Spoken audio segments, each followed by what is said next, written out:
Hi friends, എല്ലാവർക്കും സ്വാഗതം എൻ്റെ മറ്റൊരു എപ്പിസോഡിലേക്ക്. ഞാൻ ഇന്ന് നിങ്ങളെ കാണിച്ചു തരാൻ പോകുന്നത് കൊട്ടിയൂർ വൈശാഖ മഹോത്സവത്തിലെ മകം നാളിലെ അത്ഭുതപ്പെടുത്തുന്ന പ്രത്യേകതയുള്ള ചടങ്ങുകളും ആനകൾ പിന്നോട്ട് നടന്ന് ബാവലി കടക്കുന്ന ചടങ്ങുകളും ഒക്കെയാണ് നിങ്ങളെ ഞാൻ ഇന്ന് കാണിച്ചു തരാൻ പോകുന്നത്. പോകാം നമുക്ക് വീഡിയോയിലേക്ക്.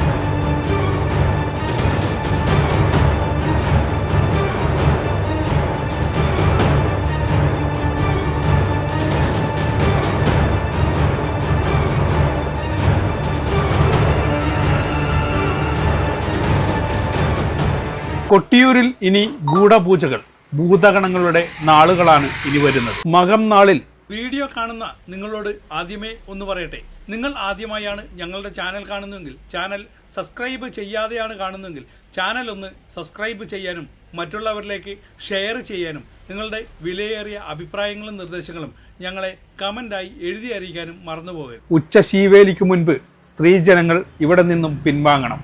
അതിനുവേണ്ടി അവസാനമായി ക്യൂ നിൽക്കുന്ന ഭക്തജനങ്ങളെയും നമുക്കിവിടെ കാണാം. മണിത്തറയും കാഴ്ചകളും 4 ദിവസങ്ങൾ കൂടി കഴിഞ്ഞാൽ നമുക്ക് ഒരു വർഷക്കാലത്തേക്ക് അന്യം നിൽക്കും. ഭഗവാന്റെ അവസാന ശീവേലിക്ക് തിരുവഞ്ചിറയിലേക്ക് എഴുന്നള്ളുന്ന ഗജവീരന്മാരെയാണ് നമ്മളിപ്പോൾ കാണുന്നത്. ഈ ശീവേലിയാണ് അവസാനത്തേത്. ഇതുകൂടെ കഴിഞ്ഞാൽ ആനയും ഇവിടെ നിന്ന് പിൻവാങ്ങും. മകം നാളിലെ ചടങ്ങുകൾക്ക് തിരുവഞ്ചിറയിൽ ഏറെ പ്രാധാന്യമുണ്ട്. പ്രകൃതിയും മനുഷ്യനും ദേവഗണങ്ങളും ഭൂതഗണങ്ങളും ഒന്നിക്കുന്ന മഹോത്സവം. അതാണ് കൊട്ടിയൂരിലെ വൈശാഖ മഹോത്സവം. ആചാര അനുഷ്ഠാന ചടങ്ങുകളിൽ ഉത്സവം ആരംഭിക്കുകയും നിത്യപൂജകളിൽ ചടങ്ങുകൾ അവസാനിപ്പിക്കാത്തതും ആണ് ഇവിടുത്തെ രീതി. പിറ്റേ വർഷം ബാക്കി വെച്ച ചടങ്ങുകളോടെയാണ് ഉത്സവം തുടക്കമാകുന്നത്. ഇതാണ് ഇവിടുത്തെ അപൂർവത. മകം നാളിലെ ചടങ്ങുകൾ വീക്ഷിക്കാൻ ധാരാളം ഭക്തജനങ്ങൾ ഇവിടെ എത്തിയിട്ടുണ്ട്. ഒന്നാമതേ, സ്ത്രീജനങ്ങൾക്ക് മകം നാളിൽ ശീവേലി തുടങ്ങുന്നത് വരെ മാത്രമേ ഇവിടെ നിൽക്കാൻ അധികാരമുള്ളൂ. മകം നാളിലെ ഉച്ചശീവേലി തുടങ്ങുന്നതിന് മുൻപായി തന്നെ സ്ത്രീജനങ്ങൾ എല്ലാവരും ഇവിടെ നിന്നും അക്കരയിലേക്ക് പിൻവാങ്ങണം. തിരുവഞ്ചിറയും പരിസരങ്ങളും വലിയൊരു ചടങ്ങിന് സാക്ഷ്യം വഹിക്കാൻ പോകുന്ന ആ കാത്തിരിപ്പാണ് ഇപ്പോൾ നിങ്ങൾ കാണുന്നത്. ചോതിനാളിൽ നെയ്യാട്ടത്തോടെ തുടങ്ങുന്ന ഉത്സവം പിറ്റേ ദിവസം വിശാഖം നാൾ മുതൽ ഉത്രാടം നാൾ വരെ ദേവന്മാരുടെ ഉത്സവവും തിരുവോണം മുതൽ ആയില്യം വരെ മനുഷ്യരുടെ ഉത്സവമാണ്. മകം മുതൽ പിന്നീടുള്ള ദിവസങ്ങളിൽ ഭൂതഗണങ്ങളുടെ ഉത്സവവും ആണ് എന്നാണ് സങ്കല്പം. മനോഹരമായ മകം നാളിലെ ശീവേലിയാണ് നിങ്ങൾ കാണുന്നത്. പരമ്പരാഗതമായ രീതിയിൽ ഓലക്കുടയും ചൂടി വാദ്യങ്ങളുടെ അകമ്പടിയോടുകൂടി ചിട്ടയായ രീതിയിൽ സമുദായി ഭട്ടത്തിരിപ്പാട് നയിക്കുന്ന ഉച്ചശീവേലി എത്ര തന്നെ നോക്കിയിരുന്നാലും നമുക്ക് മടുപ്പ് വരില്ല. മകം നാളിൽ സ്ത്രീകളും ആനകളും ബാവലി കടക്കുന്നതോടുകൂടി വിശേഷാൽ വാദ്യങ്ങളും പിൻവാങ്ങി പിന്നീടാണ് മകം കലംവരവ് അക്കരെ കൊട്ടിയൂരിൽ എത്തുന്നത്. ഇനിയുള്ള നാളുകൾ ഭഗവാന് നിഗൂഢ പൂജകളുടെ രാവുകളോടുകൂടിയാണ് വൈശാഖ മഹോത്സവം കടന്നു പോകുന്നത്. ഉത്സവ ആരംഭം മുതൽ തുടങ്ങിയ അനുഷ്ഠാന സങ്കല്പത്തിൽ ഒക്കെ മാറ്റം വന്നു. ആളുകൾക്ക് പ്രവേശനം ഇല്ലാത്ത നിഗൂഢമായതും രഹസ്യ സ്വഭാവമുള്ളതുമായ ചടങ്ങുകളുടെ നാളുകൾ. കൊട്ടിയൂരിലെ ശീവേലി എഴുന്നള്ളത്ത് വെറുമൊരു ആചാരമല്ല, അതൊരു വലിയ ദർശനമാണ്. ശിവശക്തി തത്വത്തിന്റെ സാക്ഷാത്കാരം. ശക്തിയോടിത്തിഹ ശിഖനഖിലം ചെയ്യാൻ ശാന്തനാകൂ എന്ന സങ്കല്പത്തിൽ പ്രപഞ്ചത്തിന്റെ ചൈതന്യമായി ശക്തി മുൻപിലും അതിന് ആധാരമായി ശിവൻ പിന്നിലുമായി നീങ്ങുന്ന ആ പുണ്യയാത്ര ഭക്തഹൃദയങ്ങൾക്ക് എന്നും വിസ്മയമാണ്. വൈശാഖ മഹോത്സവ ചടങ്ങുകളുടെ ആത്മാവെന്ന് വിശേഷിപ്പിക്കാവുന്ന അതീവ തീക്ഷണമായ ആചാര മുഹൂർത്തമാണ് ശീവേലി. ദേവനും ദേവിയും തിരുവഞ്ചിറയിൽ സംഗമിക്കുന്നു. സന്നിധാനത്തെ ഭക്തിയുടെ പരകോടിയിൽ എത്തിക്കുന്ന ശിവശക്തി സംഗമ മുഹൂർത്തത്തിനാണ് തിരുവഞ്ചിറ സാക്ഷ്യം വഹിക്കുന്നത്. ആചാരങ്ങളിലും അനുഷ്ഠാനങ്ങളിലും ഈ ചടങ്ങിന് അത്രയേറെ പ്രാധാന്യമുണ്ട്. ബാവലിപ്പുഴയുടെ തീരങ്ങളിൽ മഞ്ഞ് മഴയോടൊത്ത് ചേർന്ന് പതിക്കുമ്പോൾ വന നിശബ്ദതയുടെ ഹൃദയത്തിൽ നിന്ന് മന്ത്രധ്വനികൾ ഉയരുന്നു. സഹ്യപർവ്വത നിരയുടെ മടിത്തട്ടിൽ മനുഷ്യനിർമ്മിത മഹത്വത്തെക്കാൾ പ്രകൃതിയുടെ പവിത്രതയ്ക്ക് പ്രാധാന്യം നൽകുന്ന ഒരു ദിവ്യശക്തിയുണ്ട്, ദിവ്യഭൂമിയുണ്ട് അക്കരെ കൊട്ടിയൂർ. അതൊരു ക്ഷേത്രമല്ല, ഒരു സ്മരണയാണ്, ഒരു യാഗമാണ്, ഒരു തത്വമാണ്. ശരിക്കും ഇപ്പോൾ ഈ തിരുവഞ്ചിറയുടെ ചുറ്റും പുരുഷന്മാർ മാത്രമാണുള്ളത്. സ്ത്രീജനങ്ങളെ മുഴുവൻ അക്കരയിലേക്ക് പറഞ്ഞു വിട്ടിരുന്നു. സ്ത്രീജനങ്ങളെ പറഞ്ഞുവിടുമ്പോൾ ശരിക്കും അവർക്കൊരു വിഷമമുണ്ടായിരുന്നു. കാരണം തങ്ങളുടെ ഭഗവാനെ ഇനി കാണണമെങ്കിൽ 1 വർഷം കാത്തിരിക്കണം എന്ന തോന്നൽ അവരിൽ ചിലർക്കെങ്കിലും ഉണ്ടായിരിക്കും. ഇപ്പോൾ ശീവേലി കാണുന്നത് കിഴക്കേ നടയുടെ ഭാഗത്തായിട്ടാണ് ശീവേലി കാണുന്നത്. ആ കാഴ്ചകൾ എത്ര മനോഹരമായാണ് ഇവിടെ കൂടി നിൽക്കുന്ന ഭക്തജനങ്ങൾ വീക്ഷിക്കുന്നത്. അത് കാണുന്ന അവരുടെ മനസ്സിൽ ഭഗവാനെ സ്തുതിച്ചുകൊണ്ട് അവരുടെ മനസ്സുകൾ ഭഗവാനിൽ ലയിച്ചിരിക്കുന്നുണ്ടാവും. അത്രയേറെ നിശബ്ദമായാണ് അവർ ആ ചടങ്ങുകൾ വീക്ഷിക്കുന്നത്. വൈശാഖ മഹോത്സവ കാലത്ത് അക്കരെ കൊട്ടിയൂരിൽ നടക്കുന്ന ഓരോ ആചാരവും നൂറ്റാണ്ടുകളുടെ വിശ്വാസത്തെയും താന്ത്രിക ജ്ഞാനത്തെയും പുരാണ സ്മരണകളെയും ചുമന്നുകൊണ്ടാണ് ഇന്നും ജീവിക്കുന്നത്. അവയിൽ ഭക്തഹൃദയങ്ങളെ ഏറ്റവും അധികം സ്പർശിക്കുന്ന ഒന്നാണ് ശീവേലി എഴുന്നള്ളത്ത്. തികച്ചും പ്രകൃതിയെ തൊട്ട് നിന്നുകൊണ്ട് ദീപപ്രഭകളുടെയും വാദ്യമേളങ്ങളുടെയും നടുവിൽ ഭക്തി നിർഭരമായ അന്തരീക്ഷത്തിൽ മുന്നോട്ട് നീങ്ങുന്ന ഈ പ്രദക്ഷിണത്തിൽ ഒരു അപൂർവ കാഴ്ചയുണ്ട്. അത് എന്താണെന്ന് വെച്ചാൽ ദേവി മുന്നിലും ഭഗവാൻ പിന്നിലുമായി നടക്കുന്ന കാഴ്ചയാണ്. ശീവേലി ആദ്യമായി കാണുന്ന ഏതൊരാൾക്കും അതെന്തുകൊണ്ടാണ് ഇങ്ങനെ എന്ന് തോന്നാം. എന്നാൽ അക്കരെ കൊട്ടിയൂരിന്റെ ആത്മാവറിയുന്നവർക്ക് അതൊരു മഹാഗ്രന്ഥത്തിന്റെ സംക്ഷിപ്ത രൂപമാണ്. ആ ഒരു കാഴ്ചയിൽ തന്നെ ദക്ഷയാഗത്തിന്റെ കഥയും ശിവശക്തി തത്വവും യാഗരഹസ്യവും ഭക്തിയും പ്രണയവും ആത്മജ്ഞാനവും ഒളിഞ്ഞിരിക്കുന്നു. കൊട്ടിയൂരിനെ മനസ്സിലാക്കാൻ ദക്ഷയാഗത്തിന്റെ സ്മരണയിലേക്ക് മടങ്ങിപ്പോകണം. ദക്ഷ പ്രജാപതി സംഘടിപ്പിച്ച മഹായാഗം ദേവലോകത്തിന്റെ സംഗമമായിരുന്നു. എന്നാൽ ആ യാഗത്തിൽ പരമശിവന് സ്ഥാനമുണ്ടായിരുന്നില്ല. സ്വന്തം പിതാവിന്റെ യാഗത്തിൽ ക്ഷണമില്ലാതെ എത്തിയ ദാക്ഷായണി അഥവാ സതി അവിടെ ഭർത്താവിനെതിരായ അവഹേളനം കേട്ട് ഹൃദയം തകർന്നു. ശരീരത്തെക്കാൾ മഹത്തായിരുന്നത് അവളുടെ പതിവ്രത ധർമ്മവും ഭക്തിയുമായിരുന്നു. ആ അപമാനം സഹിക്കാനാകാതെ അവൻ സ്വന്തം പിതാവ് ഒരുക്കിയ യാഗാഗ്നിയിൽ സ്വയം സമർപ്പിച്ചു. ആ നിമിഷം ഒരു സ്ത്രീയുടെ മരണം മാത്രമായിരുന്നില്ല, ശക്തി അഗ്നിയിൽ ലയിച്ച നിമിഷമായിരുന്നു. അതിനുശേഷമാണ് ശിവന്റെ മഹാവേദന ആരംഭിക്കുന്നത്. അതിനുശേഷമാണ് വീരഭദ്രന്റെ ഉദയം. അതിനുശേഷമാണ് ദക്ഷയാഗത്തിന്റെ തകർച്ച. കാളിയും വീരഭദ്രനും ഭൂതഗണങ്ങളും കൂടി യാഗവേദി തകർത്തെറിഞ്ഞ ദക്ഷനെ വധിച്ച കൊട്ടിയൂർ ഈ സംഭവത്തെ ഒരു കഥയായി മാത്രം ഓർക്കുന്നില്ല, ഓരോ ആചാരത്തിലും അത് വീണ്ടും ജീവിപ്പിക്കുന്നു. അതുകൊണ്ടാണ് ശീവേലി സമയത്ത് സതീദേവി മുന്നിൽ നടക്കുന്നത്.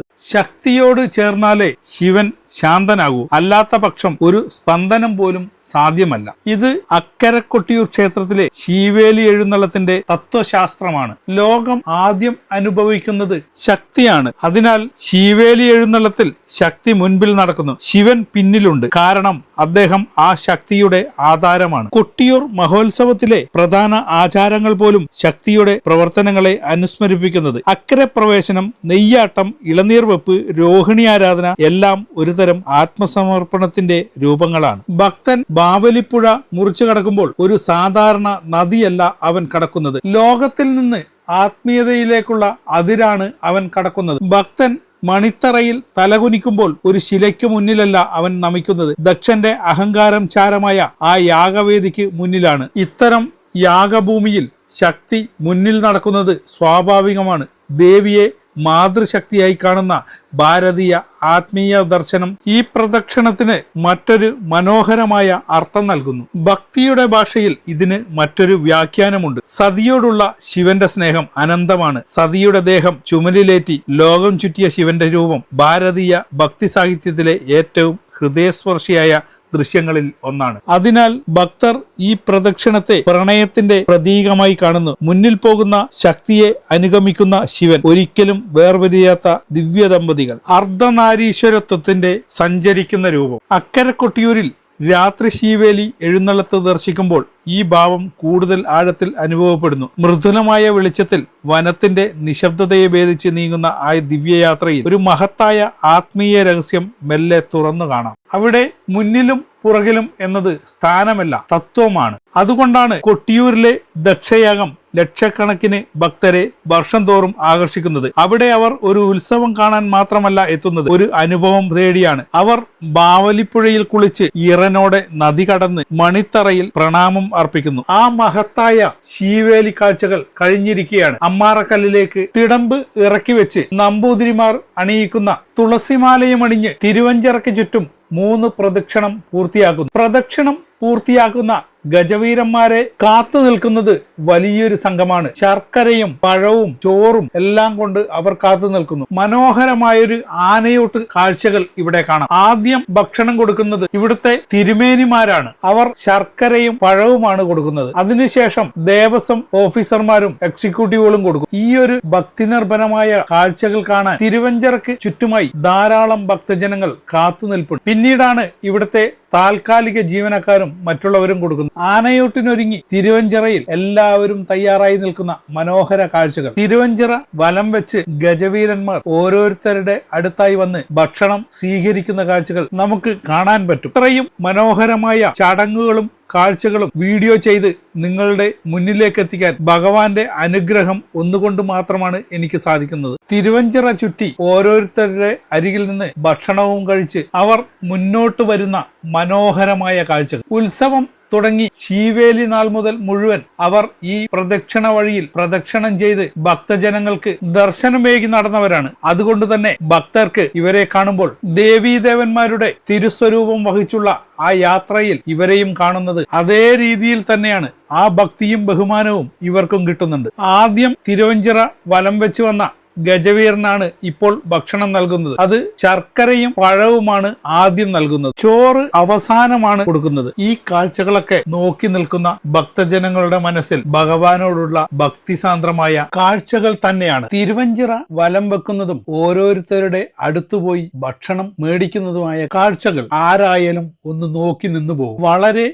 ദൂരെ നിന്ന് തന്നെ ഈ കാഴ്ചകളും ഈ ചടങ്ങുകളും കാണാൻ ഒത്തിരി ഭക്തജനങ്ങൾ ഇവിടെ എത്തിയ കാഴ്ചയെ നമുക്ക് കാണാം. നിങ്ങൾ ഒരിക്കലെങ്കിലും ഈ കാഴ്ചകൾ കണ്ടില്ല എങ്കിൽ തീർച്ചയായും കൊട്ടിയൂര് മകം നാളിൽ ദർശനം നടത്തണം. ഈ കാഴ്ചകളും ഈ കാഴ്ചയുടെ മനോഹാരിതയും അനുഭവിച്ചറിയണം. ആദ്യ ദർശനത്തിന്റെ നിയോഗം ജന്മശാന്തിയുടെ പൈതൃക സൗഭാഗ്യം. കൊട്ടിയൂർ മഹാദേവ ക്ഷേത്രത്തിന്റെ ചരിത്രത്തിലും വൈശാഖ മഹോത്സവത്തിന്റെ ആചാരക്രമങ്ങളിലും ചരിത്രത്തിലും പ്രഥമ ഗണനീയനായ ബ്രാഹ്മണ സ്ഥാനികനാണ് പടിഞ്ഞീറ്റ നമ്പൂതിരി. യാഗഭൂമിയിലേക്ക് ആദ്യമായി കാലൂന്നിയ ബ്രാഹ്മണ ശ്രേഷ്ഠൻ. നൂറ്റാണ്ടുകൾ കഴിഞ്ഞിട്ടും അദ്ദേഹത്തിന്റെ പരമ്പര കൊട്ടിയൂരിൽ അറിയപ്പെടുന്നത് അതേ ഇല്ലപ്പേരിൽ തന്നെയാണ്. നൂറ്റാണ്ടുകൾക്ക് മുൻപ് ഒറ്റപ്പിലാമലയിൽ കുറിച്യ യുവാവ് തന്റെ ആയുധത്തിന്റെ മൂർച്ച കൂട്ടാൻ കാട്ടിലെ ഒരു ശിലയിൽ ഉരച്ചു നോക്കിയതും ആ ശിലയിൽ നിന്ന് രക്തപ്രവാഹം ഉണ്ടായതുമാണ് ക്ഷേത്ര ഉൽപ്പത്തി. കാട്ടിൽ കണ്ടെത്തിയ ആ അത്ഭുത ശിലയെക്കുറിച്ച് കുറിച്യൻ ആദ്യം വിവരമറിയിച്ചത് പ്രദേശത്തുള്ള പടിഞ്ഞീറ്റ ഇല്ലത്തായിരുന്നു. വിവരമറിഞ്ഞ് കാടും പടലും വെട്ടിത്തെളിച്ച് ആ സ്വയംഭൂ ശിലയ്ക്ക് മുന്നിൽ ആദ്യം എത്തിയതും ഒരു നിയോഗം പോലെ ജ്വലിച്ചു നിൽക്കുന്ന മഹാദേവന്റെ ദിവ്യ ചൈതന്യത്തെ ആദ്യം തിരിച്ചറിഞ്ഞതും പടിഞ്ഞീറ്റ നമ്പൂതിരിയായിരുന്നു. നൂറ്റാണ്ടുകൾ കഴിഞ്ഞിട്ടും ആ പരമ്പരയിലെ പിന്തുടർച്ചാവകാശികൾ കൊട്ടിയൂരിന്റെ ജന്മശാന്തിയാവുന്നതും പരമാധികാരമുള്ള അടിയന്തര യോഗത്തിന് പോലും പടിഞ്ഞീറ്റ നമ്പൂതിരിയെ പിഴപ്പിക്കാനോ തിരുത്തൽ കൽപ്പിക്കാനോ അനുവാദമില്ലെന്നും അറിയുമ്പോൾ ആ സ്വയംഭൂ ചൈതന്യം ആദ്യം ദർശിച്ച ആ നിയോഗപുണ്യത്തിനു മുന്നിൽ കാലം പോലും കൈകൂപ്പി നിൽക്കുകയാണെന്ന് നമ്മൾ തിരിച്ചറിയുന്നു. ആചാര വൈവിധ്യങ്ങൾ നിറഞ്ഞ കൊട്ടിയൂരിൽ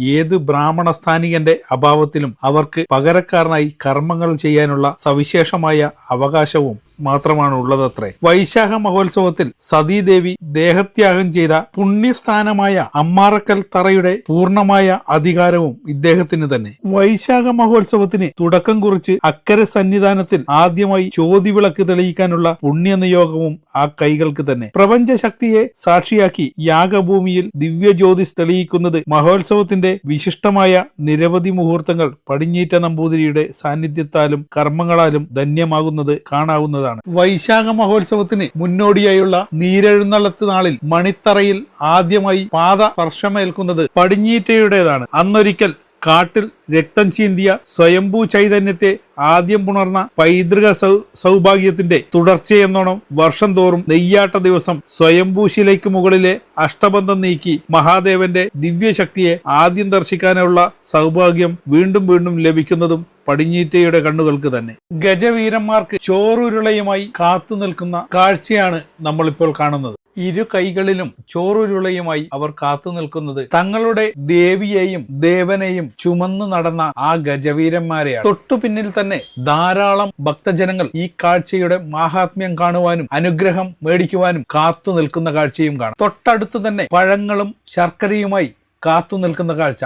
ഗജവീരൻ മുന്നോട്ട് നടന്നു വരുന്ന കാഴ്ചയും നമ്മൾക്ക് കാണാവുന്നതാണ്. ഈ ഒരു കാഴ്ച അതീവ പുണ്യത്തോടെയാണ് ഭക്തജനങ്ങൾ നോക്കിക്കാണുന്നത്. ഇത്രയേറെ ഭക്തി ബഹുമാനത്തോടു കൂടിയാണ് ഗജവീരന്മാരെ അവർ കാണുന്നത്. ആനയോട്ട് നടക്കുമ്പോൾ ആ ഗജവീരന്മാർ ശാന്തരായി നിന്ന് ഭക്ഷണം കഴിക്കുന്ന കാഴ്ചകൾ അത്ഭുതത്തോടെ നമുക്ക് നോക്കി നിൽക്കാൻ കഴിയുകയുള്ളൂ. തുമ്പിക്കൈ ഉയർത്തി ഭക്ഷണങ്ങൾ സ്വീകരിക്കുന്ന ഗജവീരന്മാരെ കാണുമ്പോൾ നമുക്ക് സങ്കടത്തോടു കൂടിയാണ് നോക്കി നിൽക്കാൻ കഴിയുന്നത്. കാരണം ശീവേലി കാഴ്ചകളും ഗജവീരന്മാരും അകമ്പടിയും എല്ലാം നോക്കിക്കാണാൻ ഇനിയൊരു വർഷം കാത്തിരിക്കണം. മറ്റൊരു ഉത്സവകാലത്തിനായി ഹരിയോം മന്ത്രങ്ങളുടെ മുഖരിതമായ കൊട്ടിയൂർ ഭഗവാനെ ഒന്ന് കാണാൻ കണ്ണു നിറയുമ്പോൾ, കാലൊന്നിടറുമ്പോൾ, മനസ്സൊന്ന് പതറുമ്പോൾ ഭഗവാനെ തൊട്ടടുത്ത് കണ്ട് ഭഗവാനോടൊന്ന് പറയാൻ, ഈ പുണ്യഭൂമി ഒന്ന് സന്ദർശിക്കാൻ ഇനിയൊരു വർഷക്കാലം നമുക്ക് കാത്തിരിക്കാം. ഇവിടുത്തെ ഒട്ടുമുക്ക ചടങ്ങുകൾക്കും സാക്ഷ്യം വഹിച്ച് അതെല്ലാം വീഡിയോയിൽ പകർത്തി നിങ്ങളുടെ മുന്നിലേക്ക് എനിക്ക്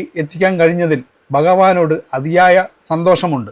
ഈ കാഴ്ചകളെല്ലാം നിങ്ങൾക്ക് ഇഷ്ടപ്പെടുന്നുണ്ട് എന്നുകൂടി ഞാൻ കരുതുന്നു. നിങ്ങൾക്ക് ഇഷ്ടപ്പെടുന്നുണ്ടെങ്കിൽ മറ്റുള്ളവരിലേക്കും ഈ വീഡിയോ ഷെയർ ചെയ്യാനും നിങ്ങളുടെ അഭിപ്രായങ്ങളും നിർദ്ദേശങ്ങളും ഞങ്ങളെ എഴുതി അറിയിക്കാനും മറന്നു പോകരുത്. ഇനി നമ്മൾ കാണുന്നത് ഗജവീരന്മാർക്ക് ചോറ് കൊടുക്കുന്ന കാഴ്ചയാണ്. 3 പേരാണ് ഇവിടെ ചോറുരുളയുമായി കാത്തു നിൽക്കുന്നത്. ഈ കാഴ്ചകളൊക്കെ കഴിഞ്ഞാൽ ഗജവീരന്മാർ ഭഗവാനെ വണങ്ങുന്നതും തിരുവഞ്ചിറയിൽ നിന്ന് പുറകോട്ട് നടന്ന് അക്കരെ കൊട്ടിയൂരിനോട് വിട പറഞ്ഞ് ബാവലിപ്പുഴ കടന്നു പോകുന്നതും നമുക്ക് കാണാം. ചോറ് കൊടുക്കുമ്പോൾ അത്ഭുതം എന്ന് പറയട്ടെ, ഭഗവാന്റെ തിരുനടയിലേക്ക് നോക്കിയാണ് അവർ ഇത് കഴിക്കുന്നത്. ചുറ്റും ഹരിഗോവിന്ദ മന്ത്രങ്ങളാൽ, ഹരിഗോവിന്ദ വിളികളാൽ സന്നിധാനം മുഖരിതമാണ്. ഈ കാഴ്ചകൾക്കും ഈ സന്നിധാനം പുരുഷന്മാരാൽ മാത്രം നിറഞ്ഞിരിക്കുന്ന കാഴ്ചകളാണ്. ശീവേലി തുടങ്ങുന്നതിന് മുൻപേ തന്നെ സ്ത്രീജനങ്ങളെ മുഴുവൻ അക്കരെ കൊട്ടിയൂരിൽ നിന്നും പറഞ്ഞുവിടുന്നു.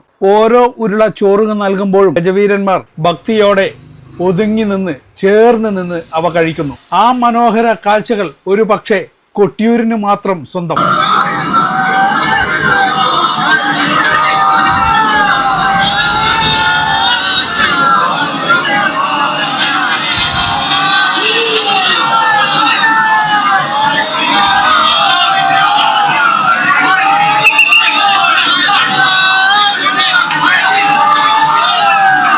ഇവിടെ നമുക്ക് മനോഹരമായൊരു കാഴ്ചകൾ കാണാം. ഭഗവാന്റെ മണിത്തറയിലേക്ക് നോക്കി ഭഗവാനോട് വിട ചൊല്ലി ഭഗവാനെ നമസ്കരിക്കുന്ന ഒരു കാഴ്ച. ആദ്യത്തെ ഗജവീരനെ ഭക്ഷണം ഊട്ടുന്ന കാഴ്ചകൾ നമ്മൾ കണ്ടതാണ്. ഇത് രണ്ടാമത്തെ ഗജവീരനാണ് മുന്നോട്ട് നീങ്ങുന്നത്. രണ്ടാമത്തെ ഗജവീരൻ അമ്മാറക്കൽ തറയും കടന്ന് ഭക്തജനങ്ങളുടെ ഓംകാര മന്ത്രധ്വനികൾക്ക് മുന്നിൽ കൂടി മുന്നോട്ട് പോകുന്ന കാഴ്ചകളാണ് നമ്മൾ കാണുന്നത്. ഇനി ഈ ഗജവീരനും മാലയണിഞ്ഞ് ആനയോട്ട് നടക്കും. തുളസി മാലകളുമായി കാത്തു നിൽക്കുന്ന നമ്പൂതിരിമാരുടെ അടുത്തേക്കാണ് ഇവന്റെ യാത്ര.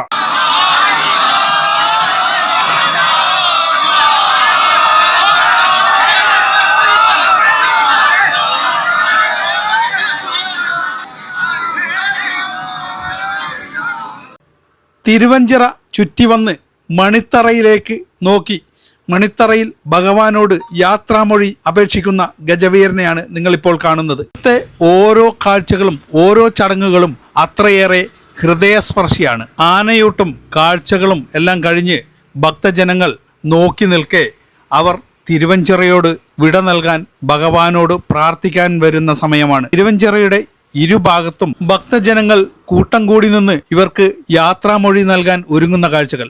അതിനിടയിൽ മണിത്തറ ഭാഗത്ത് ഭക്തജനങ്ങൾ ഒഴിവായി നിന്ന് അവർക്ക് സുഗമമായ യാത്രാമൊഴി ഭഗവാനോട് ചോദിക്കാനുള്ള അവസരവും അവർ നൽകുന്നു. ഇവിടെ കൂടി നിന്ന ഓരോ ഭക്തജനങ്ങൾക്കും ശിവഭഗവാനോടുള്ള ഭക്തിയും സ്നേഹവും കാണാവുന്നതാണ്. ഓരോ വർഷവും ഇവിടത്തേക്കുള്ള ഭക്തജനങ്ങൾ കൂടിക്കൂടി വരികയാണ്. മണിക്കൂറുകൾ കാത്തുനിന്നാണ് ഓരോ ഭക്തജനങ്ങളും ഇവിടെ മണിത്തറയിൽ കയറി ഭഗവാനെ ഒന്ന് കാണുന്നതും പ്രാർത്ഥനകൾ പൂർത്തീകരിക്കുന്നതും. മകം നാളിലെ അവസാന കാഴ്ചകൾ കാണാൻ ഒരുങ്ങി നിൽക്കുന്ന ഭക്തജനങ്ങളുടെ ഇടയിലേക്ക് ഗജവീരന്മാർ നടന്നു വരുന്ന കാഴ്ചകളാണ് കാണുന്നത്. ഇത്രയും മനോഹരമായി ഗജവീരന്മാർ അവസാന കാഴ്ചയുടെ ദർശനമേകാൻ വരുന്ന മനോഹരമായ കാഴ്ചയാണ്.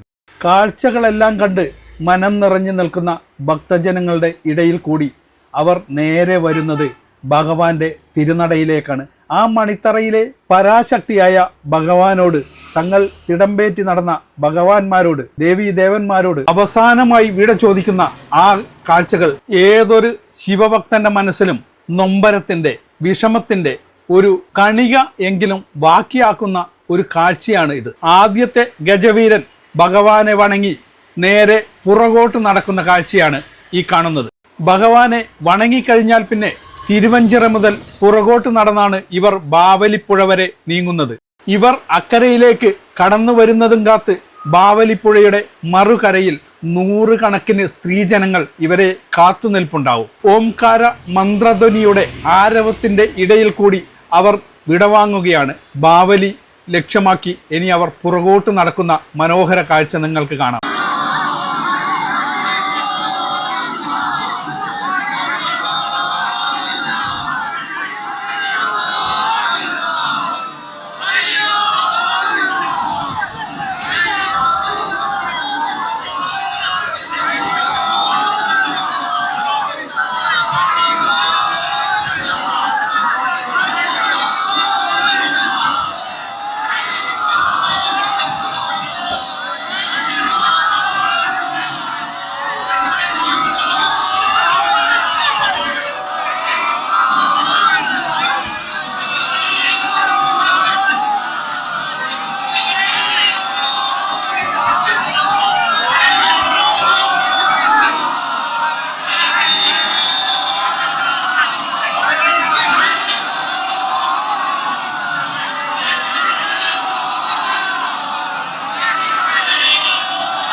ഹരിഗോവിന്ദ വിളികളാൽ മുഖരിതമായ അന്തരീക്ഷത്തിൽ നിന്ന് അവർ നേരെ ബാവലിപ്പുഴ ലക്ഷ്യമാക്കി പുറകോട്ട് നടക്കുന്ന കാഴ്ചകളാണ് നിങ്ങളിപ്പോൾ കാണുന്നത്.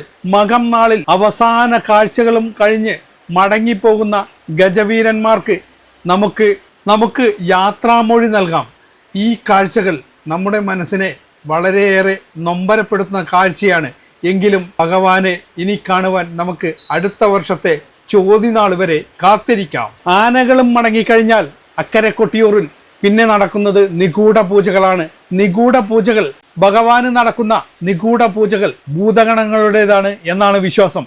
അതുകൊണ്ട് നമുക്കത് നഗ്ന നേത്രങ്ങൾ കൊണ്ട് കാണുവാൻ അനുവാദമില്ല. തൃക്കലശാട്ടോടുകൂടി വാളും ഇക്കരെ നിന്നും മുതിരേരിക്കാവിലേക്ക് പുറപ്പെടും. മുതിരേരിക്കാവിലേക്ക് പോകുന്ന വാളിന്റെ ചടങ്ങുകളും മറ്റു കാഴ്ചകളും ഞങ്ങളുടെ അടുത്ത വീഡിയോയിൽ നിങ്ങൾക്ക് കാണാവുന്നതാണ്.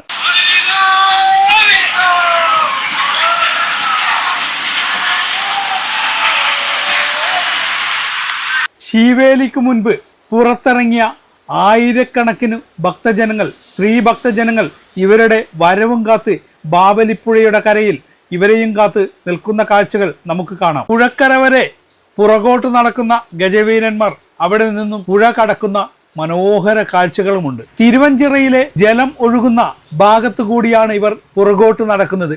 അതുകൊണ്ട് ബാവലിയുടെ കരയിൽ വരെ ഈ കാഴ്ചകൾ ഭക്തിയോടുകൂടി മാത്രമാണ് മറ്റുള്ളവർക്ക് കാണാൻ കഴിയുന്നത്. ഇവർ അവിടെ നിന്നും മറിച്ച് നേരെയാണ് മുന്നോട്ട് പോകുന്നത്.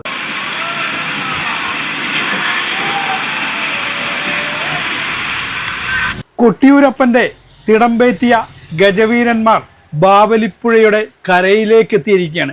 ബാവലിപ്പുഴയുടെ കരയിൽ നിന്നും ഇവർ ഇനി ബാവലിപ്പുഴ മുറിച്ചു കടക്കുന്ന കാഴ്ചകളാണ് നിങ്ങൾ കാണാൻ പോകുന്നത്. ഭക്തിയോടെ 100 കണക്കിന് വിശ്വാസികൾ ഈ കാഴ്ചകൾ നോക്കി അക്കരെ പുഴയോരത്ത് നിൽക്കുന്ന കാഴ്ചകൾ നിങ്ങൾക്ക് കാണാം. ആ 100 കണക്കിന് വരുന്ന ഭക്തജനങ്ങളെ സാക്ഷി നിർത്തി ബാവലിപ്പുഴ കുറുകെ ഗജവീരന്മാർ കടക്കുന്ന കാഴ്ചകളാണ് ഇനി കാണുന്നത്. ഇനിയൊരു ഉത്സവ കാഴ്ചകൾ കാണാൻ അടുത്ത വർഷം വരെ കാത്തിരിക്കാൻ നമുക്ക് ഭഗവാനോട് പ്രാർത്ഥിക്കാം. ഈ ഓംകാര മന്ത്രത്തിന്റെ കൂടെ നമുക്കും വിളിക്കാം ഹരിഗോവിന്ദ. ദേവീദേവന്മാരുടെ തിടമ്പേറ്റിയ ഗജവീരന്മാർ ബാവലിപ്പുഴ മറികടന്ന് 100 കണക്കിന് സ്ത്രീജനങ്ങളെ സാക്ഷിയാക്കി അവർ മടങ്ങുകയാണ് കൊട്ടിയൂരിൽ നിന്ന്.